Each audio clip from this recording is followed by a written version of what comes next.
Hello everyone, কেমন আছো সবাই? আমি শ্রী। আজ তোমাদের সঙ্গে শেয়ার করব ঠাম্মি দি দুধের আমলের একটি হারিয়ে যাওয়া পদ, খারকোল পাতা বাটা। অনেকে একে ঘ্যাটকোল, খারমান পাতাও বলে থাকে।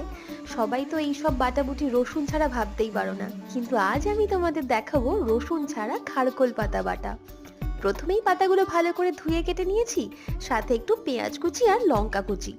শুকনো কড়াতেই সবটা একটু নেড়ে চেড়ে নিয়েছি যাতে একটু নরম হয়ে যায় আর মিক্সিতে একেবারেই চলে যায়। দেন কড়াতে সামান্য একটু তেল আর কালো জিরে দিয়ে দিলাম। এরপরেই খারকোলের পেস্টটা ঢেলে দিয়েছি। এরপর নাড়াচাড়া করা ছাড়া আর বিশেষ কোনো কাজ নেই। ও হ্যাঁ, স্বাদ মতো নুন, একটু হলুদ গুঁড়ো আর 2-4 দানা চিনি দিয়ে অপেক্ষা করো পেস্টটা টাইট হওয়া পর্যন্ত। যতক্ষণ না এটা আটার ডোয়ের মতো হয়ে যায় ততক্ষণ নাড়াচাড়া করো। গরম ভাতের সাথে পরিবেশন বাড়ির সবাইকে খাওয়াও।